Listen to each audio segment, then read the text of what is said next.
렐리야 반가워요. 여기 서 있는 이 최순애는 평소에 울 일이 없어요. 눈물이 안 나요. 그런데 예수님의 십자가만 생각하면 눈물이 엄청 나요. 이 세계에서, 전 세계에서 나를 이렇게 사랑해 주시는 분은 예수님밖에 없습니다. 우리가 교회를 30년 다녀요, 50년 다녀요, 모태신앙이에요. 그런다 할지라도 예수님이 나를 사랑해 준다는 거, 그거를 깨닫지 못하면 예수 믿는 일 헛일입니다. 여러분, 예수님이 여러분 사랑해 주신다는 거 한 분 한 분 아시죠?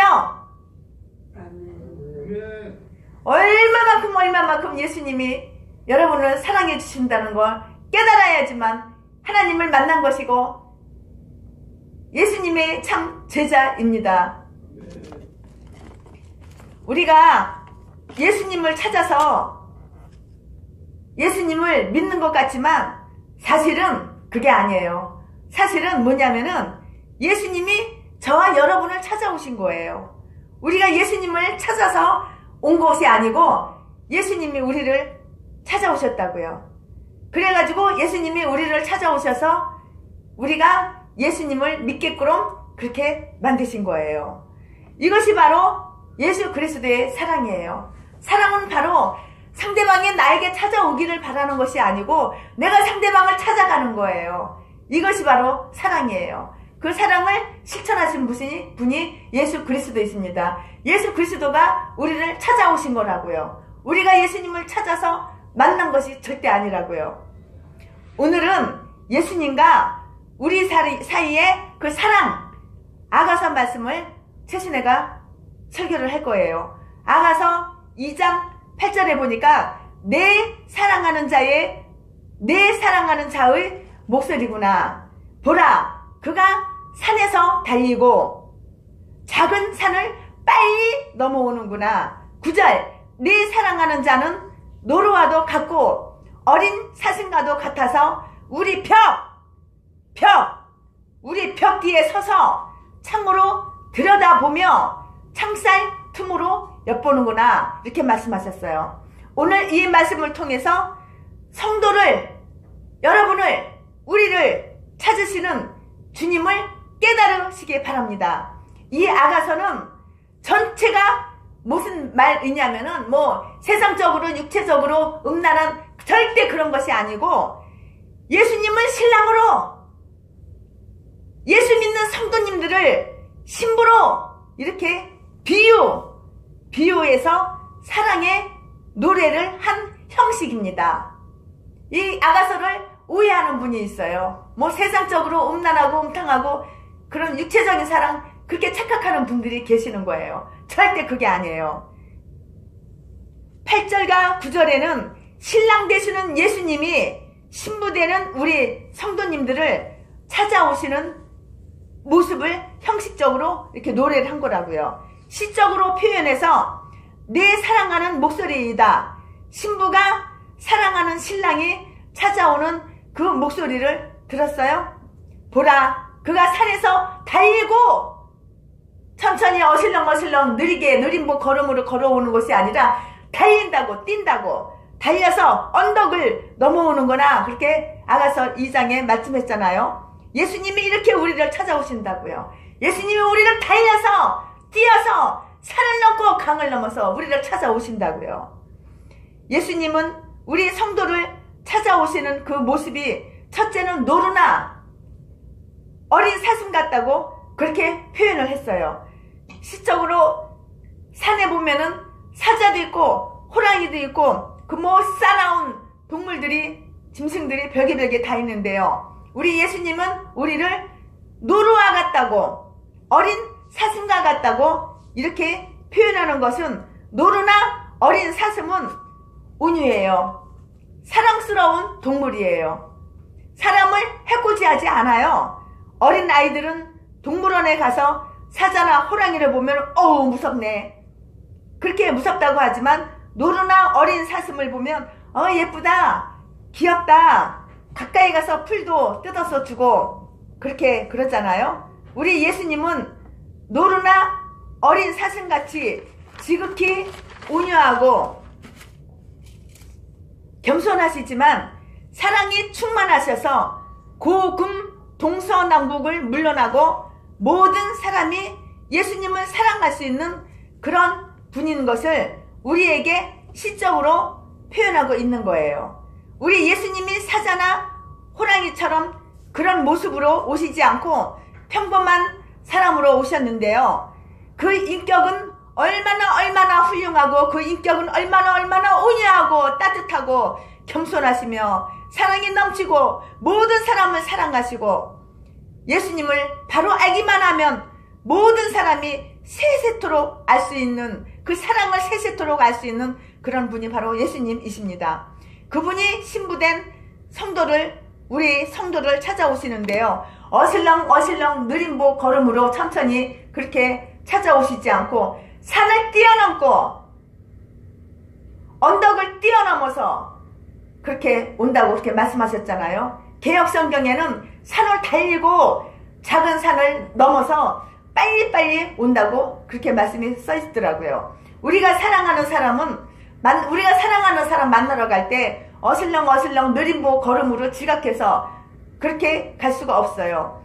약속 시간이 늦지 않도록 준비해가지고 얼마나 빨리 가요. 예수님을 사랑하는 사람은 예배 시간에 절대 지각하거나 느리 터지거나 예배 시간에 늦게 오지 않는다고요. 저도 오늘 1시간 빨리 왔어요.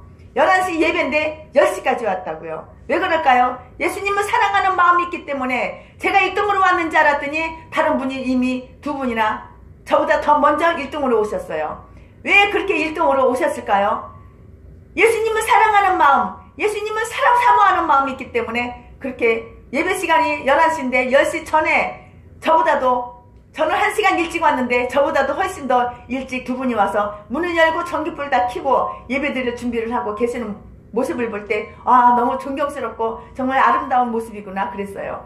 예수님을 사랑하는 마음이 없는 사람은 욕심만 더럽게도 많고 내 거 남의 거도 내 거, 네 거도 내 거, 너 거도 내 거 그러고 예배 시간은 항상 지각하고 늦게 오는 거예요. 그런 사람은 교회 30년 50년 다녀도 지옥 갈 수밖에 없어요.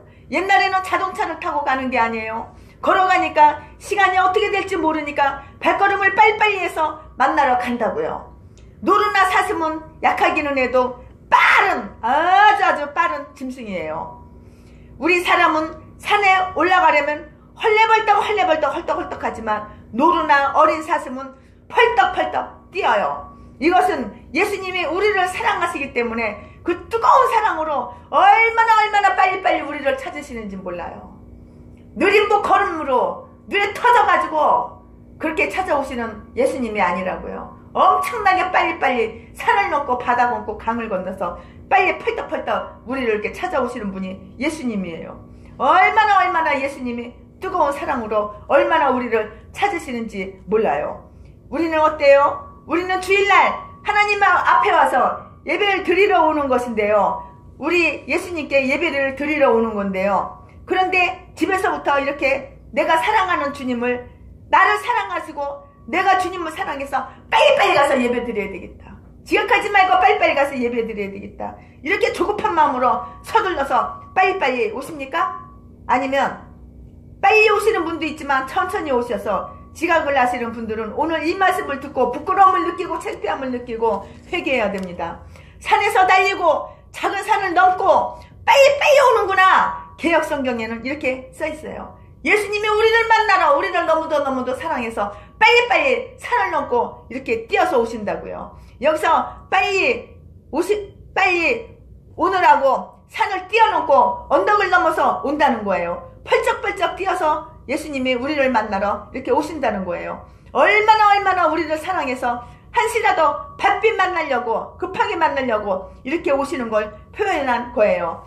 그런데 오시는 그 길이 배를 타고 바다를 건너서 오는 것도 아니고 넓은 평야를 걸어서 오시는 것도 아니고 산을 뛰어넘는다고 그랬어요. 왜 이런 표현을 했을까요?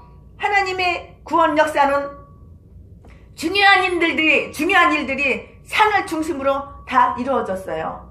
산을 중심으로 중요한 일들이 이루어졌다고요. 출애굽한 이스라엘 민족에게 하나님이 직접 강림하셔서 율법을 주실 때에 시내산에서 하나님이 강림하셔서 그 율법을 주셨어요.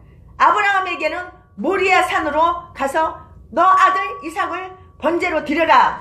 모리아 산에 가서 번제로 드리려고 할 때 하나님이 나타나서 아브라함아, 아브라함아, 그 아이에게 손을 대지 마라 하고 큰 복을 약속해 줬어요. 엘리야는 호렙산 굴에 있을 때에 하나님이 세미한 그 음성으로 찾아오셔서 내가 왜 여기 있느냐 이렇게 부르시고 엘리야에게 사명을 주셨어요. 우리 예수님도 시간만 있으시면 감람산에서 기도하셨다고요. 우리도 저와 여러분도 시간만 있으면 기도해야 돼요. 심지어는 전철 타고 오면서 차 운전하면서도 그렇게 기도를 해야 돼요. 감람산에서 우리 예수님이 시간만 있으면 감람산에서 기도를 하시고 갈보리산에서 속죄양으로 죽으시고 승천하실 때에도 감람산에서 승천하셨잖아요. 하나님의 구원 역사는 이렇게 중요한 일들이 다 산에서 이루어졌어요. 산을 넘고 작은 언덕을 뛰어서 신랑이 와서 보니까 신부는 뭐하고 있는가? 신부는 방 안에 있어. 신랑 대신 예수님이 오시는데 펄떡 일어나서 마중 나가지 않았다고요. 아가서 2장 9절 중간에 보면은 내 사랑하는 자는 노루와도 같고 어린 사슴과도 같아서 우리 벽 뒤에 서서 창으로 들여다보며 창살 틈으로 엿보는구나 이렇게 했는데요. 신부는 신부된 우리 성도님들을 담이라고 그랬는데요. 사면은이 벽으로 둘러싸인 방 안에 앉아 있어요. 예수님이 지금 밖에 서서 계시는데 빨리 펄떡 일어나서 영접은 안 하고 지금 방 안에 앉아 있다고요. 벽이라는 뜻이 뭔가요? 그 벽이라는 그 뜻은 벽은 죄를 의미하는 거예요. 죄를 벽이라고 하는 거예요. 죄 때문에 우리가 예수님을 빨리 만나러 가지 못한다고요. 그 벽은 죄를 그렇게 말하는 건데요. 죄와 욕심을 말하는 거예요. 우리가 예수님을 30년, 50년 평생 믿는다 하더라도 죄와 욕심이 있으면 절대로 천국에 갈 수가 없어요. 죄를 내려놓고 욕심을 내려놔야지만 우리가 천국에 갈 수 있는 거예요. 몸뚱이는 교회 와서 앉아있어도 죄가 있고 욕심이 있다면 절대로 천국에 갈 수 없어요. 그러니까 여기 서 있는 이 최순애 이 여자는 하루가 끝나면 항상 그날 지었던 죄를 회개를 해요. 하나님, 제가 오늘 지은 죄 용서하여 주시고 욕심이 있다면 욕심을 내려놓게 하여 주시고 제가 베풀지 못한 거 있으면 베풀게 하여 주시고 제가 갖고 있는 거 누구에게 갖다 줘야지 올바로 잘 갖다 주는 것인지 하나님 말씀해 주시고 하나님 헛된 곳에 퍼다 날리지 아니하고 정말 하나님을 사랑하고 하나님 뜻대로 행하는 사람에게 퍼다 날릴 수 있도록 지혜를 주시고 상대방을 마음을 알 수 있도록 상대방 마음을 깨뜨려 알 수 있도록 이 선한 사람인지 악한 사람인지 하나님을 위해서 인생을 시간을 투자하고 하나님을 위해서 에너지를 쏟는 사람인지 아니면 마귀의 종이 되어서 자기 영광을 위해서 자기 명예를 위해서 내 이름을 높이고 내가 잘난 척하고 나를 알아주고 나를 높이고 하나님을 짓밟는 사람인지 깨닫고 알게 해달라고 저는 그렇게 기도를 하고 그날 지은 죄는 그날 회개합니다. 왜 그러냐고요? 천국 가고 싶어서. 죄 가지고는 천국에 못 가니까. 왜 그러냐고요? 욕심을 버리고 싶어서 더러운 욕심을 버리고 싶어서 최순의 이 인간은 얼마나 더러운 욕심이 많은지 말도 못했어요. 집을 7채를 사고도 상가를 7채 사고도 만족하지 못했다고. 그러나 죽을 병에 걸려가지고 뒤지게 됐으니까는 깨닫고 그 상가 7채를 건물을 다 팔아가지고 4채는 팔아가지고 가난한 교회 없는 교회 다 베풀고 나눠주고 지금 3채밖에 없다고. 욕심은 이렇게 더러운 것입니다. 욕심은 악입니다. 여러분 혹시 욕심이 있다면 이 시간 버리고 내려놓으시길 바랍니다.